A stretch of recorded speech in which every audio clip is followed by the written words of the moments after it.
Welcome to One Insight. My name is Rich Litvin. I grew up in London and I now live in LA. And this is a podcast for extraordinary top performers. You see, I've coached some of the most successful and talented people on the planet. I see what most people cannot see, and I dare to say what most people wouldn't dare to say. And what I know about success is that on the other side of it, it can actually be lonely. You can feel like more of an imposter the more successful you become. And when you're the most interesting person in the room, you're actually in the wrong room. I coach around insight. Life looks one way, something happens, the world looks different, and your entire world changes. It can happen in an instant. And this podcast is called One Insight because a single insight can change everything. Today, you're going to hear me drawing out some really powerful stories from Bob. They're so powerful, they literally move me to tears and him to tears. I draw out a story from his relationship with his mother and his father, his story from working 33 years at IBM with some of the brightest and smartest people in the world. I find out about this imposter syndrome inside of him. He shares a story about a secret that he'd hidden from the world for 45 years. It's a really powerful conversation. And as you listen in, look inside. What are you hiding from the world? What's the secret you've been hiding the most that you're terrified that people will find out? Because when you transition from being a leader to being a coach, it's those things that scare you the most that have your people say, oh my God, I didn't know there was anybody else like this. And it's what will have them say, I need to work with you. This is a really powerful and moving conversation. Hi, Bob. Hello, Rich. Hey. So what I'd love to do today is find out a little bit more about your story. I know a little bit about it from a conversation we had once, but it's time to go deeper and find a bit more about your story and then see how that relates to what you're up to now and what you're doing in a way that allows you to articulate it so that some people listening go, oh my God, I have to speak to this man. I love that because even just the past two conversations we've had has brought me better insight as to really who I am today, and really has helped me work better at connecting myself with some people. So that's good. So to take me back a little bit in time, you've been an executive for 30 years? Actually, 33 years. I have 33 years of service with IBM. Wow. And I'm one of those people, I loved every minute of it. I love that. I love it. And I started way back in 1981 as a programmer. And as you know, just accelerated and I left there as an executive program manager. And it was terrific. Mm-hmm. What did you love most?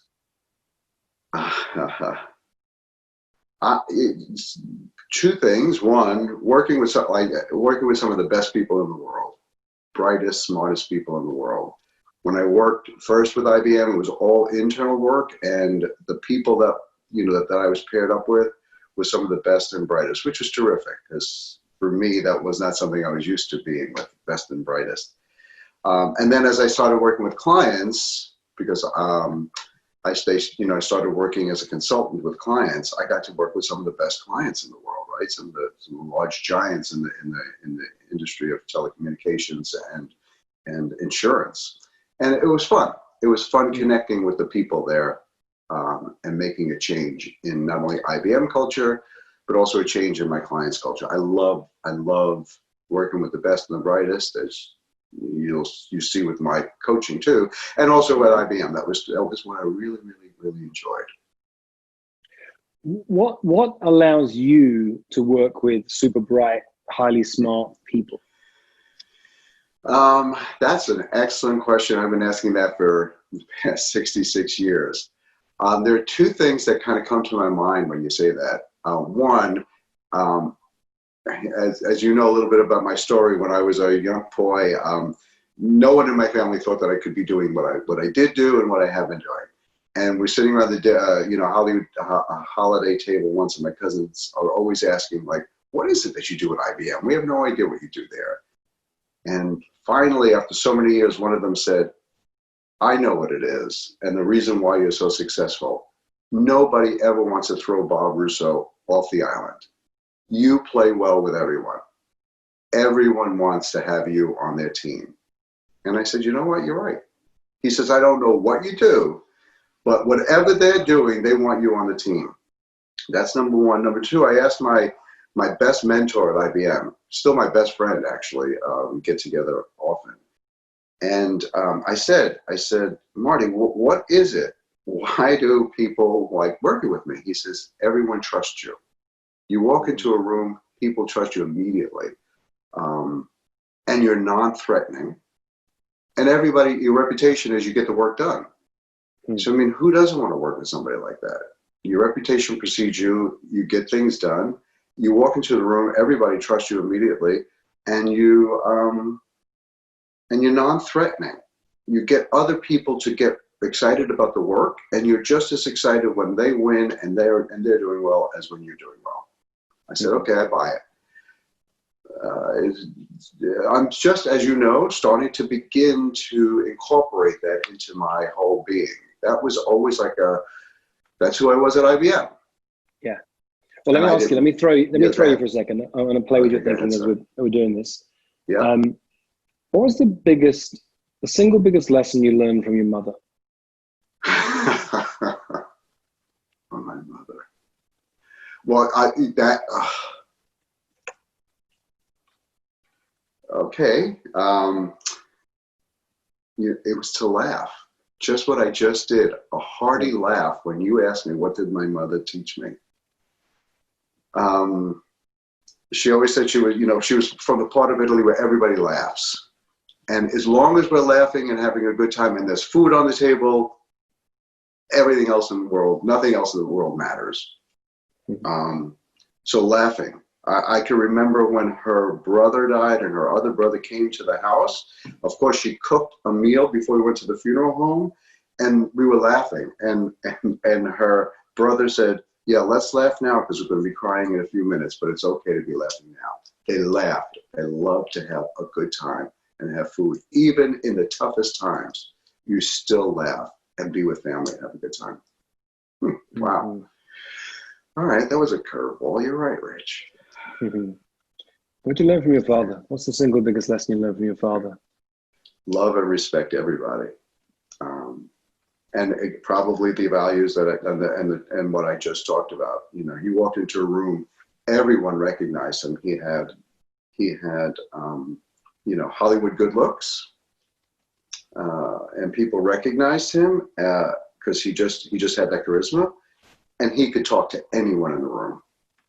Because they all wanted to talk with him. As soon as you were in his presence, people felt relaxed and calm. And he loved to talk. And he used to say, even if I talked for 5 hours, he only heard 5 minutes. That was the most valuable 5 minutes out of the whole 5 hours. And that was good. Yeah. So to just love and respect everybody, no matter who you're with. Now remind me. Yes. Remind me of the story you shared with me once about growing up and what your father did and what the impact of that was on you. Yes. So it's around money. It's about, what's my mindset with money and generosity. So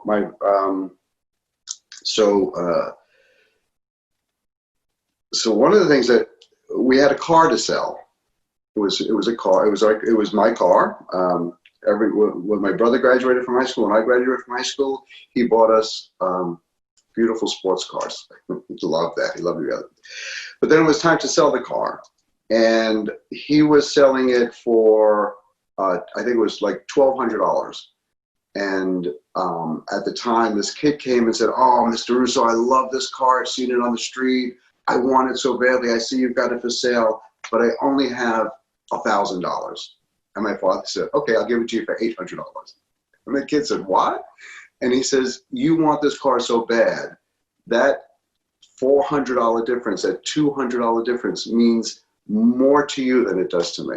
and he sold the car for $800. He could have easily sold it for $1,600. It was a beautiful car back then. I mean, I know this is 1969 money, Yep. but the fact is, he could have sold it to anybody, and he could have sold that car to anybody, and he sold it to this kid for $400 less than what he was asking for, and everybody was like, I don't understand. How could you do that? And he said, yeah, that was that $400 investment, if you will, was in that kid. That kid will never forget that. I'll never forget it. Here I am 60 years later, 50 years later, telling you the same story. Yeah, can I take 30 seconds to tell you another story about my father? Yeah. He was the president of the Little League, and he always had the best team. Every kid wanted to be on his team, and this story that I'm going to tell you was told to my children 20 years after my father died. This kid came to my house to tell my kids about their grandfather, and this kid said, I couldn't wait to be on Mr. Russo's team, and I was fat, and I didn't think he would take me, but he did.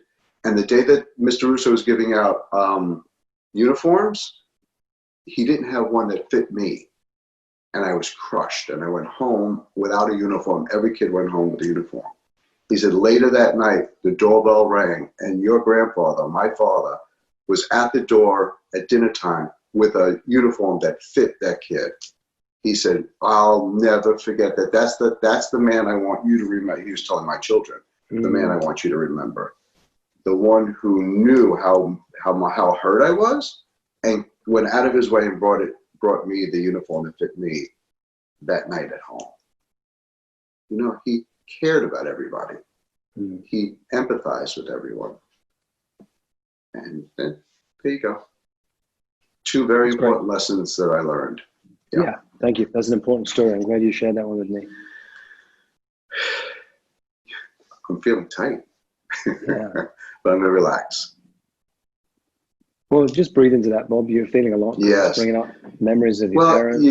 Yeah, exactly. Thank you. And I appreciate that, because I think I told you, they were with me all the time, right? In many ways, in many forms. And now you bring them up in a way that's very positive. I appreciate that.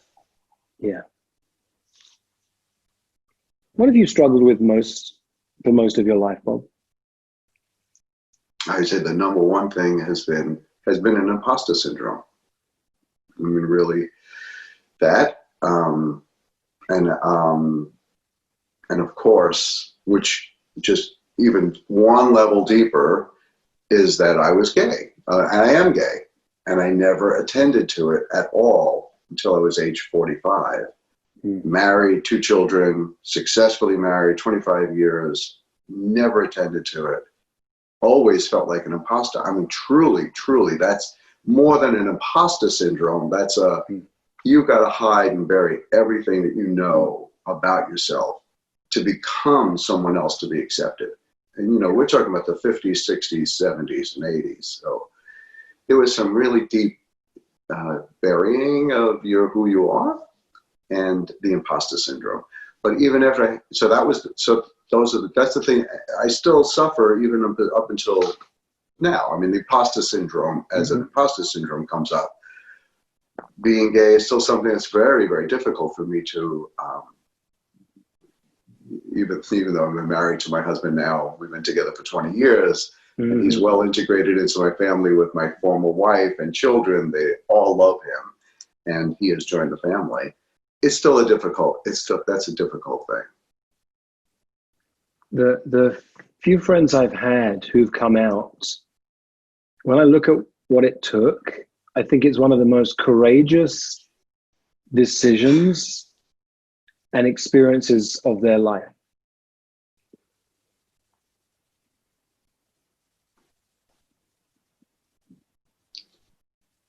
Yeah, it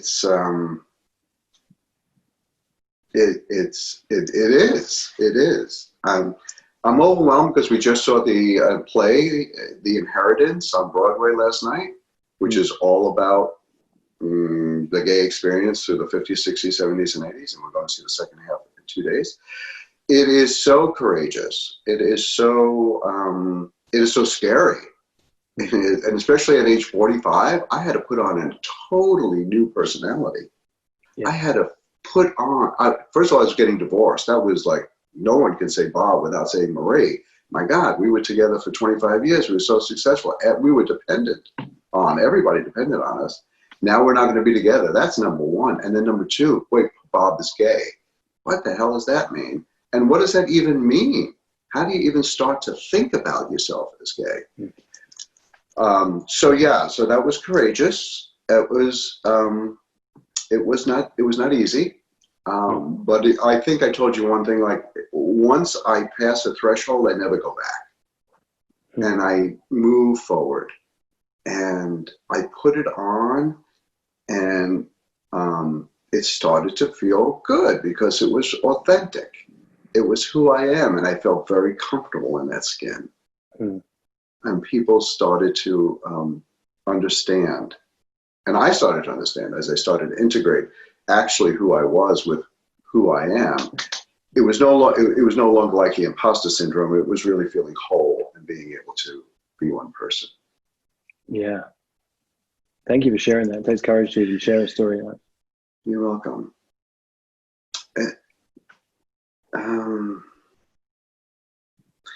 There's something else that when I came out, of course, I was well known within IBM already, right? Because I was already, in that circle of people that were kind of known, and I was changing my whole identity. I was so worried about how how IBM was going to view this. They were like, "Are you kidding? This is fine. This is great. You're going to be terrific. You're going to be terrific. You are terrific. You're going to be even better because you're going to be one whole person." But they were the ones too that recognized. I don't remember if the word was courage, but your adaptability. Anyone who's able to come out of that, continue to work, survive, and still do well at work, manage the family. I mean, because everybody knew Marie too, the family. Everybody knew everybody. How well I managed it and adapted, and the adaptability. Those are the strengths: courage, adaptability, diversity. Being able to think outside the box, right? Not being afraid to take risks. That's what it was. And they wanted to promote that with me, right? It proves that not only your courage, but you're not afraid to take risks. And that was like when I went from middle management all the way up to the executive level, it shut me up because I moved into who I was. And I really started to feel like I could take risks, and I could be successful at it. Does that make any sense? Oh, it makes complete sense. It really does. And the crazy thing about it is that we're taught to be so afraid of being ourselves, of being authentic. We make up all these stories about what's okay in our environment. And those rare moments when rare individuals step into being themselves fully expressed, owning who they are, it's almost counterintuitive that people appreciate us more, they like us more, we get more promotions, we get more successful. And you're absolutely right. And you want to know something too? So like the past couple of weeks, even after we talked, you pushed me into that very strongly. I'm feeling it more again now. I am feeling power, and I know I feel like I did back then 20 years ago. And I also feel like I did very, very excited, very, very full, of who I am and where I'm going and it feels right. Everything we talked about, what I want to do, where I want to go, the foundation for the arts, working with the best people in the entire world, going into and working with every executive and being that business advisor and counsel, not just a coach, but the business advisor, all of the executive experience I have. It's who I am, and I'm starting to embody it. It's very empowering. Or even at this moment, I'm feeling a surge of energy. I had coffee with somebody yesterday who I've been working with, not as a client. He's a fellow coach and also a project manager. And he said, "Bob, you're on fire. I can't stop you." He said, "I feel that power." I said, "I know." He says, this is like a new energy. I said, "I feel it." He said, "Everything you're talking about is you know, you talk it in a way that I can feel it right now. Oh, I know what it was. You're the one who said to me, it's not a goal, it's where you come from. Mm-hmm. And I couldn't understand that one either. And I thought about it, ruminated on it for a couple of days. And all of a sudden, holy mackerel, yes, it's where I'm coming. That's who I am. If I start thinking about it, how do I dress? How do I feel? How do I bring myself to a meeting? I bring myself to me as the person who I am going to be. It was like, whoa. And he's like, yep, you did it. There's a guy that I had coffee with yesterday. I told him that. I said, you were the one who said this, you know, a goal is not something it's not a place to get to, it's a place to come from. Come from. Yeah. And he said, you're already there. Bob, tell me, where in Italy did your mum's family come from? You know, that's a great question. And I'm trying to find out. That's why I'm going back to Italy in June, in August. She always says Calabrese, and they're very fun, loving, sitting, eating kind of people. I have to get to Calabria, find out. I don't have her papers as well as I do with my father's papers. His parents came from Sicily and a little place right outside of Naples. And I'm going there. What's that? What's dawned on me? When was the last time you saw The Godfather? Oh, God. I tell you what's dawned on me. What you are, what I'm always looking for, you've probably heard me say this, you know, most coaches make the mistake of thinking that they're a coach, and they use the word coach as a label. It's not a label, right. It's a tool. You pull out of your toolbox and you need it. And what you are, you're a consigliere.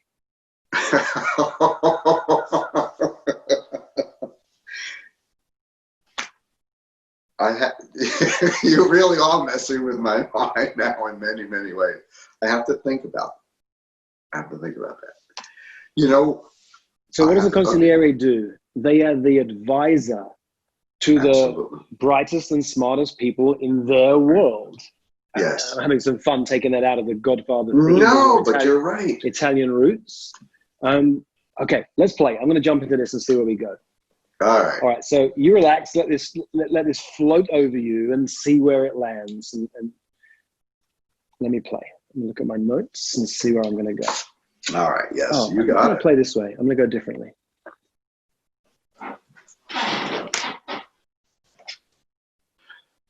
You know what? I'm going to do this as if I'm you, actually.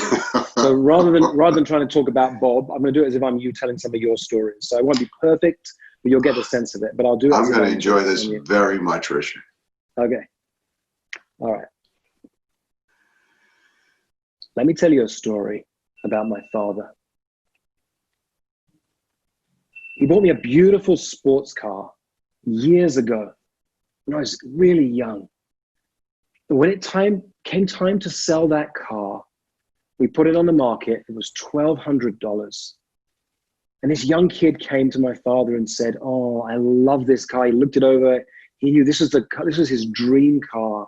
And he said, "Mr. Russo, I love this car, and I've only got $1,000. Is there any way you can sell me this car?" My dad looked at him and said, "Yeah, I'll sell you that car. I'll sell it to you for $800. And the kid couldn't believe what he just heard. He didn't quite understand what was happening.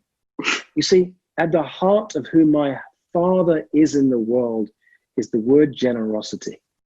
He's just this generous man. If this kid could just afford $1,000, he knew that meant that really 800 was his limit. And whilst he could have got $1,600 for that car, you're paid back so much more when you come from a generosity of spirit. Let me tell you another story about my father. You see, he was president of the Little League. And the thing that we would hear the most from kids was, "I can't wait to be on Mr. Russo's team." 20 years after my father passed away, a man came to sit down with me and my kids, my father's grandchildren. And he told them a story about how he couldn't wait to be on Mr. Russo's team. But back then he was a chubby little kid. He was overweight, and the uniform, there wasn't a single uniform that fit him. And he was mortified, and he cried and cried because there was no uniform that fit him. He went home that night crushed. When the doorbell rang that night and Mr. Russo showed up at his family's home, he didn't know what was happening.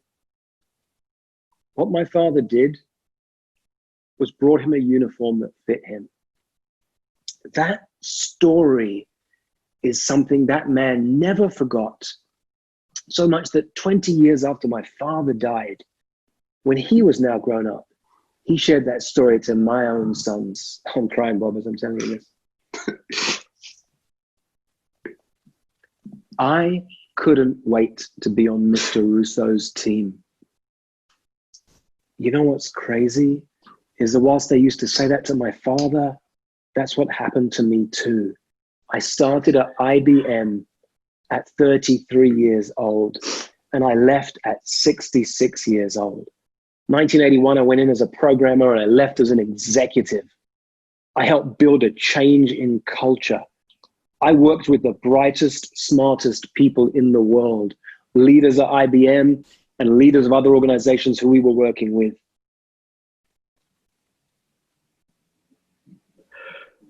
You know what the secret of my success was?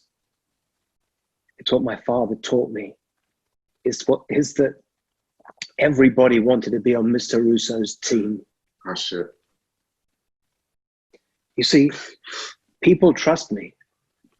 They just trust me. Let me tell you a story about my mother.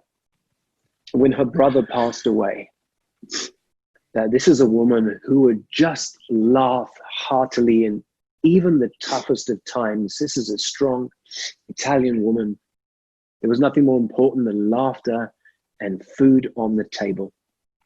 When her brother passed away, her and her other brother were laughing, and the other brother said, you know what? We may as well laugh now because we know we're going to be crying later. People trust me because I bring that sense of laughter even in the toughest of times. People don't find me threatening. I built a reputation for getting things done and for being loved whilst doing it.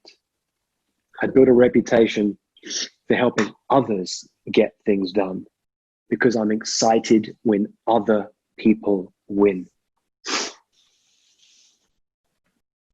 You know what most people don't know about me? They don't know that I felt like an imposter for most of my life. I felt like an imposter working alongside the brightest and smartest people in the world. And underneath that, I had a secret. Until I was 45 years old, I hadn't told the world that I was gay. I had these hidden secrets inside of me. I was a father, a husband, a great family, a great relationship. It took a lot of courage to come out in the world and own who I am. I was terrified, not just about what might happen to my family, but in the organization in which I worked. And I was astounded when the leaders in IBM said, it's fine. Not just that it was fine, but I got promoted. They saw that I'm a man who's courageous, who's adaptable, who's not afraid to take risks and loves to think outside the box. And you know, once I pass a threshold, I never go back. Here's the thing. As much as I can still, to this day, feel like an imposter, authenticity feels even better. If you are one of the brightest, smartest people in your world, I'm known as a consigliere. I'm known as a trusted advisor, a coach, a consultant, a guide to high-level leaders. I help them take risks. I help them be courageous. I help them think outside the box. I'm building a foundation for the arts.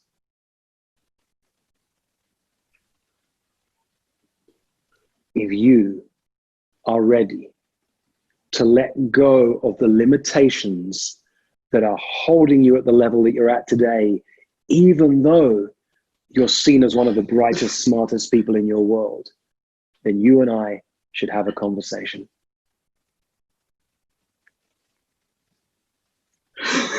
Richard, I'm shaking. My legs are shaking. You're brilliant. That was brilliant. That was beautiful. It was beautiful. It was beautiful. I don't know if I think I told you that the reason why you and I are together is in early December, just December, I shut up at bed at 2 o'clock in the morning and I said, I need a coach. And I just said, I need a coach. And I haven't been thinking about I need a coach, but I just, all of a sudden, I need a coach. And I said, who is going to coach me? Who? And Rich Litvin came to mind. And I don't know where. I wasn't like reading your book at the time. I wasn't thinking about it. It was like 2 in the morning. I can tell you right now. Rich Litvin. Okay. I looked you up. I saw the application. I filled it out. I said, it's a message in the bottle. It'll never happen, but I'm putting it out there in the universe. Something's happening at 2 in the morning. I forgot about it. Jay and I went to Paris the month of December. We had a great time. I came back. Laura says, do you want to see Rich? And I'm like, yeah, of course. And then I forgot about it. It was like a month later. And it came up, and here we are. This is why, just for this past 30 minutes, if we do nothing else together ever, then I told you we're going to be together forever. If we don't do anything together, this was worth everything. This past 20 minutes was worth everything. Thank you very much. And that's why we're together. I know it. Thank you, Bob. Thank you. Thank you. Let yourself feel everything you're feeling. Thank you. I was moved to tears. I was moved to tears when I shared those stories. No, thank you. I appreciate that. I appreciate it. Thank you. So we're going to pause in this moment. I'm going to give you space to go out and have a great dinner this evening. Let yourself feel everything you're feeling.